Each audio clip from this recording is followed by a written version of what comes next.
इस मूवी में आप देखेंगे अपलाचिन ट्रेल के 1000 फुट नीचे बनी गुफा में दो खोजकर्ता पहुंच जाते हैं और हजारों साल से बंद पड़ी इस गुफा का दरवाजा खोल देते हैं। फिर यहाँ से चमगादड़ जैसे दिखने वाले क्रिएचर निकलते हैं जो इन दोनों को तो मारते ही हैं, साथ ही साथ आसपास के इलाके में भी आतंक मचा देते हैं। इस मूवी का नाम है द साइलेंस और क्यों है ये आपको आगे पता चलेगा।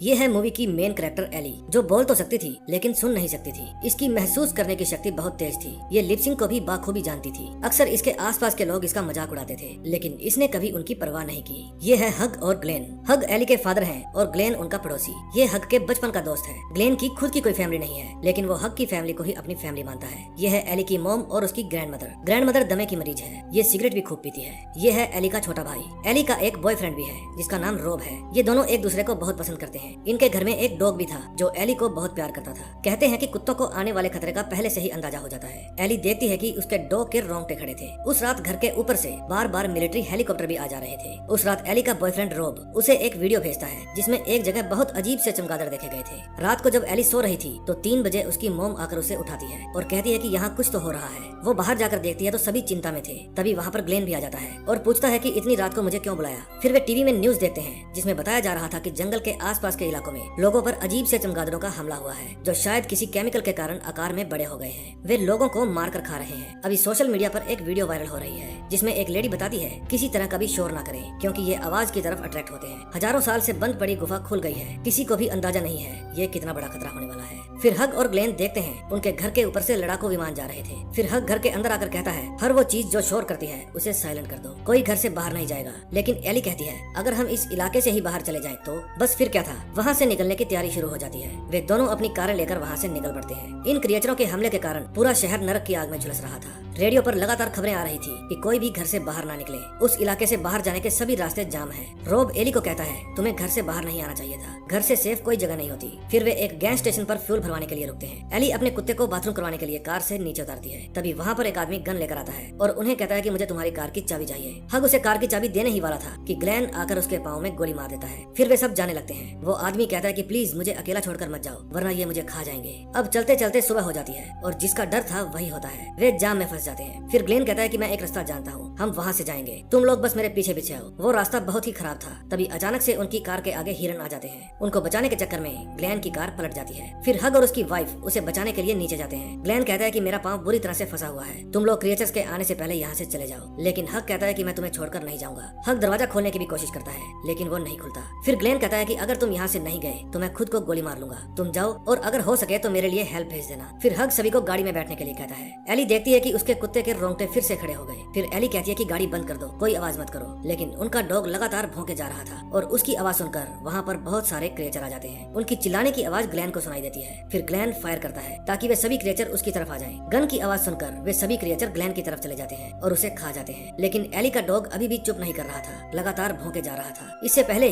कि वे सभी क्रिएचर उसकी आवाज सुनकर वापस उनकी तरफ आते, हग डॉग को कार से बाहर निकाल देता है। कभी कभी अपनों को बचाने के लिए जिंदगी में कड़े फैसले लेने पड़ते हैं। फिर वे सभी लोग घंटों तक शांत बैठे रहते हैं। वे ना तो आगे बढ़ सकते थे और ना ही यहीं पर बैठे रह सकते थे। उन्हें खुद नहीं पता था कि आगे क्या करना है। फिर हग इशारा करके कहता है मैं बाहर जाकर देखता हूँ और चुपके से बिना आवाज किए वो कार से बाहर आ जाता है। लेकिन तभी ग्रैंड मदर की खांसी छिड़ जाती है। हग की जान गले में अटक जाती है। एक क्रिएचर उनकी कार के ऊपर आकर बैठ जाता है और अंदर घुसने की कोशिश करने लगता है। फिर हग पास में पड़ा हुआ स्टील रिंग स्पैनर उठाता है और उसे दूर फेंक देता है। उसकी आवाज सुनकर क्रिएचर उसके पास जाता है और उसे खाने की कोशिश करता है और बाद में वहाँ से उड़ जाता है। फिर हग वापस कार के अंदर जाता है और सबको कहता है कि हमें अंधेरा होने से पहले शेल्टर तक पहुँचना होगा। फिर वो अपनी मोम से लाइटर लेता है और अपने दोस्त ग्लेन की कार में आग लगा देता है ताकि अगर वो तड़प रहा हो तो उसको मुक्ति मिल जाए और क्रिएचर्स का ध्यान भटक जाए। फिर वे सब पैदल जंगल की तरफ बढ़ने लगते हैं। दोस्तों आपको क्या लगता है, इनका अपने घर से बाहर निकलने का आइडिया सही था या गलत? कमेंट में जरूर बताना और चैनल को सब्सक्राइब कर लेना। इस जंगल से दूर जाने के चक्कर में अब ये जंगल के अंदर ही पहुंच गए थे। अब शायद इन लोगों को भी महसूस हो गया था कि उन्होंने बहुत बड़ी गलती कर ली है। तभी उस चवन्नी को एक घर दिखता है और वे सभी उस घर की तरफ बढ़ने लगते हैं। वहाँ पहुँचते पहुँचते पूरी तरह से अंधेरा हो जाता है। जाता है। देखने में तो ये घर बिल्कुल सेफ लग रहा था। फिर हग गेट खोलने की कोशिश करता है और गेट पर टंगी बेल के कारण शोर हो जाता है और वहाँ एक क्रिएचर आ जाता है। फिर अंदर से हाउस की ओनर भी आ जाती है। वो कहती है कि किसकी हिम्मत हुई है यहाँ आने की। बस फिर क्या था, उसकी आवाज सुनकर बहुत सारे क्रिएचर उस पर टूट पड़ते हैं। फिर उन्हें वहाँ पर एक छोटी सी टनल दिखाई देती है। वो शायद किसी डॉग वगैरह के लिए बनाई गई थी। हग कहता है कि पहले मैं अंदर जाकर देखूंगा। जब वो टनल के अंदर से क्रॉस कर रहा था तो वहाँ पर एक रेडर स्नेक भी था। हग सेफली अंदर पहुँच जाता है और घर की अच्छे से छानबीन करता है। घर में कोई भी नहीं था। फिर वो बाहर आकर सभी को इशारा करके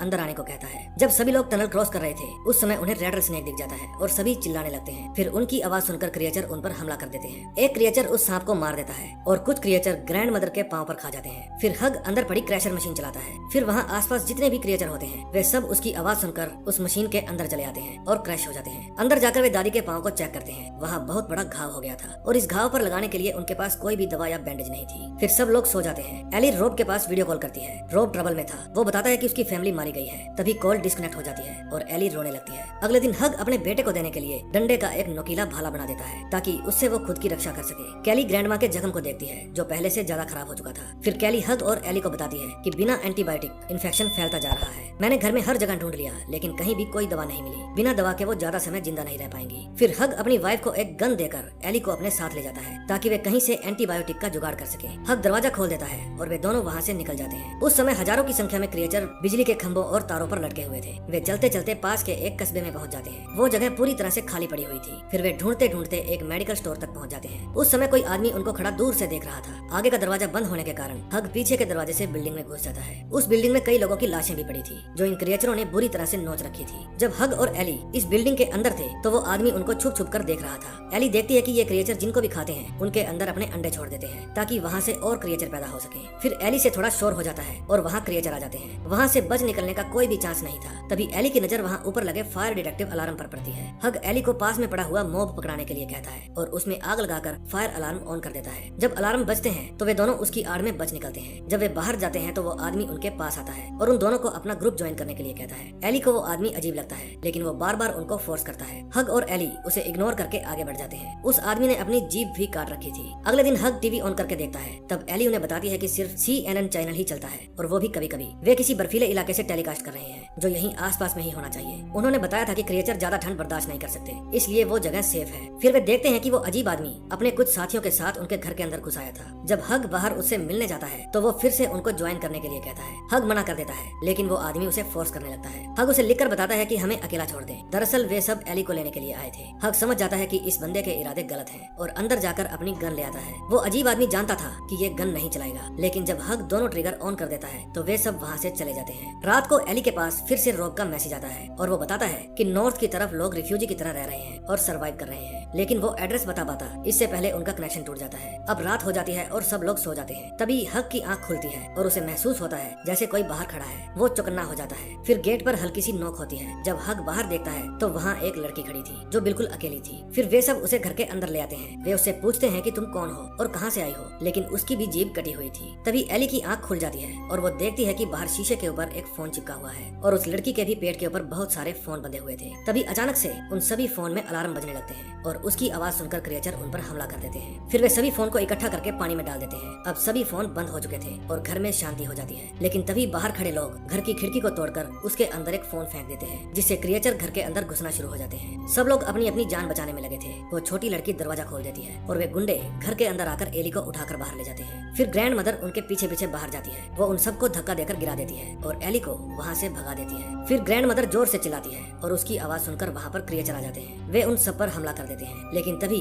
वहाँ और गुंडे आ जाते हैं और एली को फिर से पकड़ लेते हैं। वे हग की तरफ चुप रहने का इशारा करते हैं और वहाँ से चले जाते हैं। लेकिन एली की फैमिली इतनी आसानी से कहाँ उन्हें एली को ले जाने दे सकती थी। वे आकर उन सब पर हथियारों से हमला करते हैं और उन सबको मार देते हैं। वे उनके साथ आई लड़की और उसकी माँ को नहीं मारते क्योंकि उन्हें पता था कि उन दोनों को इन लोगों ने जबरदस्ती अपने साथ रखा हुआ है। फिर वे सब अपने अपने रास्ते चले जाते हैं। अब वे कई दिनों से चलते ही जा रहे थे और चलते चलते बर्फीले इलाके में पहुंच जाते हैं। अब उन्हें वो जगह मिल जाती है जिसके बारे में रोब ने उन्हें बताया था। रोब भी वहीं कहीं आसपास में ही था। एक बार तो कुछ समय के लिए इनकी जान बच गई थी लेकिन एक दिन ऐसा आएगा जब क्रिएचर को भी धीरे धीरे ठंड में रहने की आदत पड़ जाएगी। लेकिन तब तक इन सर्वाइवर्स को भी साइलेंट रहने की आदत पड़ चुकी होगी। अब बस देखना यह है कि क्रिएचर्स इंसानों को पहले खत्म करते हैं या इंसान क्रिएचर्स को। दोस्तों मुझे लगता है कि मूवी का सेकंड पार्ट जरूर आएगा और जैसे ही आया मैं आपके लिए एक्सप्लेन करके जरूर लेकर आऊंगा। मूवी अच्छी लगी हो तो प्लीज वीडियो को लाइक करें और चैनल को सब्सक्राइब करें। हम मिलेंगे नए दिन नई वीडियो के साथ। तब तक के लिए बाय बाय।